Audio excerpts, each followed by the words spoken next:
691e journal de bord. Bonjour Jean-Marie Le Pen. Bonjour Laurent. Bonjour Alexandre. Bonjour Laurent. Alexandre Simoneau qui vous pose la première question de ce journal de bord. Alors l'actualité est marquée depuis plusieurs jours par la sordide affaire Pierre Palmade. Que vous inspirent les circonstances connues de cette tragédie?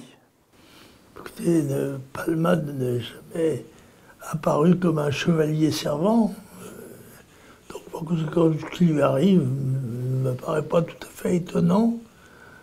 Il est poursuivi par la justice du sort.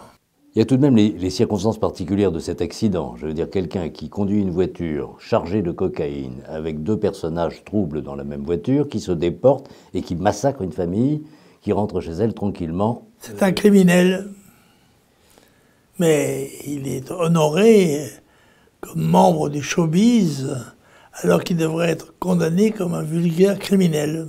Il semblerait quand même, si on regarde les réseaux sociaux, que la réaction publique est extrêmement violente contre lui et que la cause des victimes qui sont très gravement touchées, on rappelle tout de même qu'une maman a perdu son bébé au bout de 6 mois, 7 mois, et qu'on ne sait pas exactement encore, après la césarienne réalisée en urgence, si le bébé était vivant ou non au moment de la tentative pour le sauver.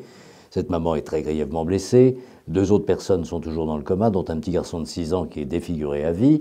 Voilà, ça c'est le bilan de M. Palmade. Qu'est-ce que vous pensez de la réaction probable de la justice? Qu'est-ce qu'il faut faire? Et notamment avec cette propension que l'on connaît maintenant de voir la cocaïne remplacer finalement les instruments ludiques de toutes les fêtes, absolument dans tous les milieux. La nouvelle dramatique, c'est le faible coût de cette drogue. C'est que jusqu'à présent, on en était relativement protégé par sa rareté, par son prix, alors qu'il semble maintenant qu'elle soit à la portée de toutes les bourses. Comme c'est une drogue dramatiquement incontrôlable, eh bien, je crois il faut que le pays légal réagisse en punissant de façon extrêmement sévère tous les gens qui se rattachent à ce trafic. Alors, il semblerait qu'on parle beaucoup des trafiquants eux-mêmes, en oubliant parfois d'ailleurs que sur le chemin qui amène la drogue sur notre territoire, il y a un cortège de crimes qui est accompli avant même que quelqu'un en consomme. D'aucuns proposent de taxer très lourdement les consommateurs. Autrement dit, quand on trouve quelqu'un utilisateur de drogue, des peines extrêmement lourdes, notamment financières. Qu'est-ce que vous pensez de ça? Parce qu'aujourd'hui, finalement, et on le sait à propos de M. Palmade, il avait déjà été pris la main dans la poudre, si on peut dire, et n'avait écopé que de peines extrêmement légères ou de rappels à la loi, d'injonctions de soins qui n'ont jamais été véritablement suivies ni contrôlées, etc. Comme il s'agit d'activités criminelles, elles doivent être poursuivies et condamnées comme des crimes et dénoncées comme telles. En effet, l'usage et la propension à l'extension de la consommation de la drogue doit être tenu pour un fléau et combattu comme tel.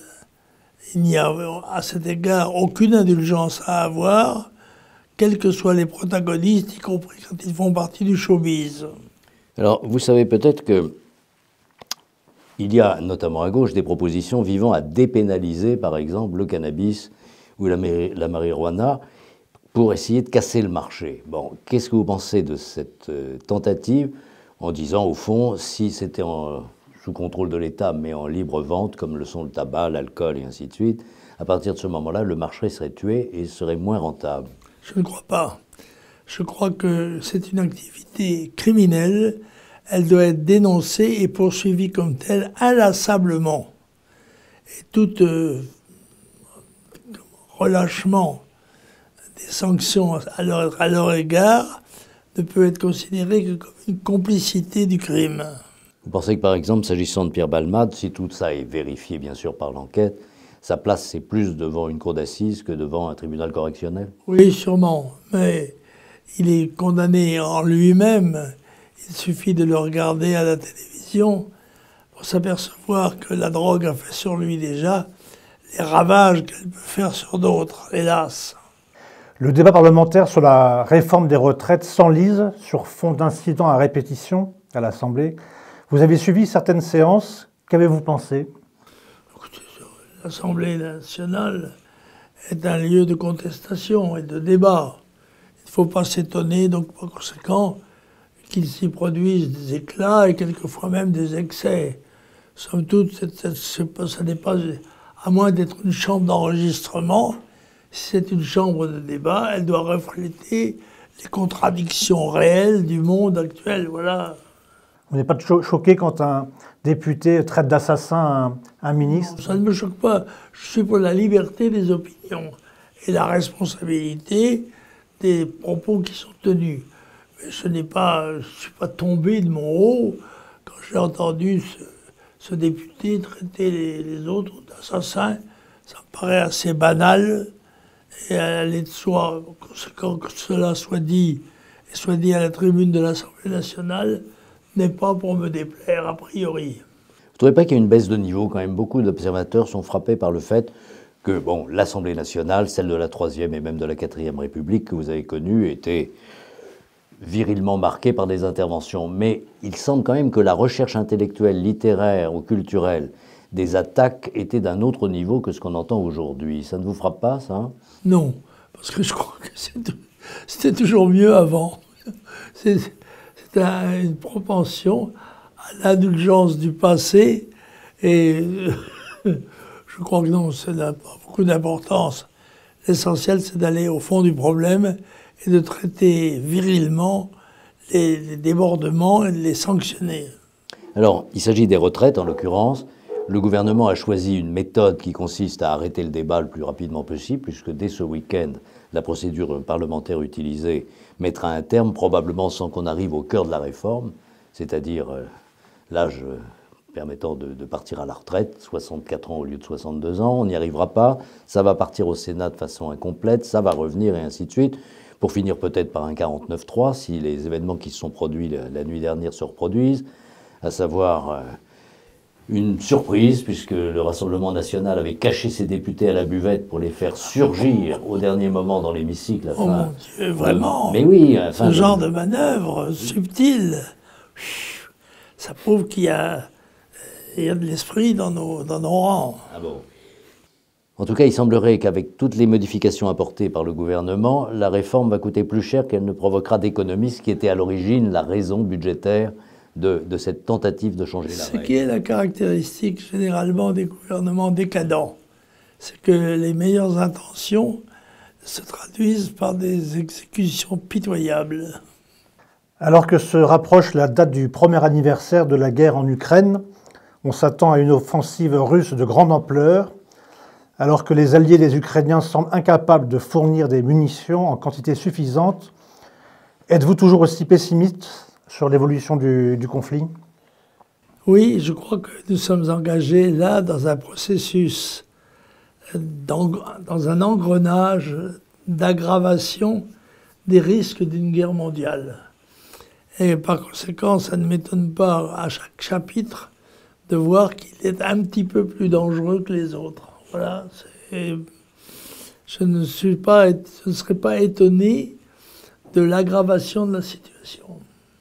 Sur la question que pose Alexandre concernant les munitions, il est certain que la machine russe est capable, en économie de guerre, de produire beaucoup plus de munitions adaptées au théâtre d'opération, alors que les alliés occidentaux de l'Ukraine, eux, n'étaient pas passés à ce stade d'économie de guerre. Nous savons, grâce à ce conflit, par exemple, que la France dispose de quelques jours de munitions s'il y avait un choc ou une invasion quelconque, dans ce qu'on appelle un conflit de haute intensité. On tiendrait 3 ou 4 jours et puis après, il n'y a plus rien. Bon. Encore faudrait-il qu'il y ait des gens capables d'avoir la volonté d'exercer l'action, soit offensive, soit défensive.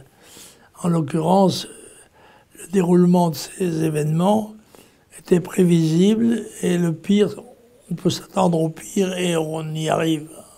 Alors, là aussi, on parle beaucoup de livraison d'armes lourdes aux Ukrainiens, qu'il s'agisse de chars, éventuellement d'avions. Bon, beaucoup de réticence de la part des Américains et des Allemands. En revanche, s'agissant des chars, il y a des réserves en Pologne de chars allemands qui peuvent parfaitement être livrés rapidement, à condition de former les équipages. Mais tout ça ne paraît pas au niveau de ce que réclame le président Zelensky. Ça veut dire que si les Russes mettent vraiment le paquet cette fois, il est possible qu'on assiste à un retournement de situation et que les bulletins de victoire ukrainienne soient remplacés par des succès russes. Qu'est-ce que va faire l'Occident dans ce cas-là? Est-ce qu'on peut monter de ce côté-là, en échelle de violence, pour permettre aux Ukrainiens de s'en sortir? Ou bien est-ce que vous pensez que certaines livraisons vont pouvoir permettre de pousser le président Poutine à la faute, autrement dit l'emploi par exemple d'une arme nucléaire tactique, ce qui pourrait être une tentation? Bref. Je ne crois pas que le président Poutine se laisse aller à ce genre de comportement. C'est un homme, me semble-t-il, raisonnable et qui prendra les mesures nécessaires sans aller jusqu'aux provocations qui permettraient l'extension indéfinie du conflit. Bon, cela étant, la guerre sera gagnée par ceux qui s'y sont préparés et ceux qui ont fait les sacrifices nécessaires pour obtenir la victoire. On comprend que c'est plutôt russe que vous pensez en disant cela. Oui, ben oui, je pense que les Russes sont dans ce domaine-là mieux placés que les autres, parce que les autres d'abord sont l'expression d'une coalition plus ou moins bancale, alors que la Russie agit sous son autorité nationale, et que par conséquent, toutes les chances sont de son côté, selon moi. Alors, nous allons peut-être évoquer un livre que vous n'avez pas lu, et je pense que nos éditeurs vont très vite comprendre pourquoi, parce que vous n'en disposez que depuis quelques jours. Voilà, c'est l'œuvre de Jean-Claude Martinez, le grand livre de la civilisation du Maroc. Ah oui, alors, il est un expert du Maroc, tout le monde le sait. 800 pages tout de même. C'est pas seulement un grand livre, c'est un gros livre. Alors, je dois dire que moi, je l'ai feuilleté.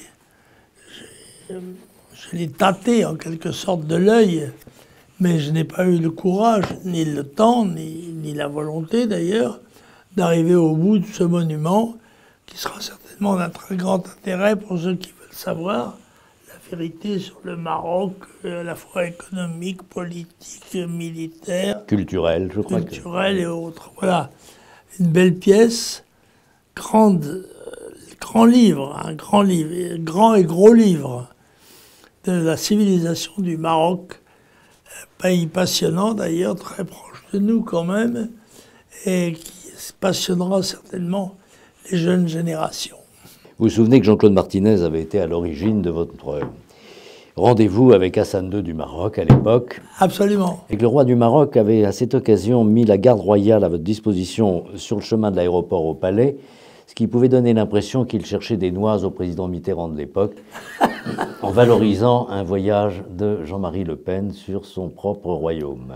Pour une fois qu'on rendait à Jean-Marie Le Pen l'hommage qui lui est dû, je ne peux que m'en féliciter et remercier, bien sûr, les autorités responsables de cette disposition.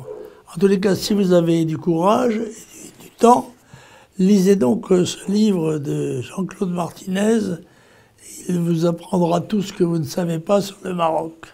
Aux éditions Godefroy. Aux éditions Godefroy. Merci Jean-Marie Le Pen.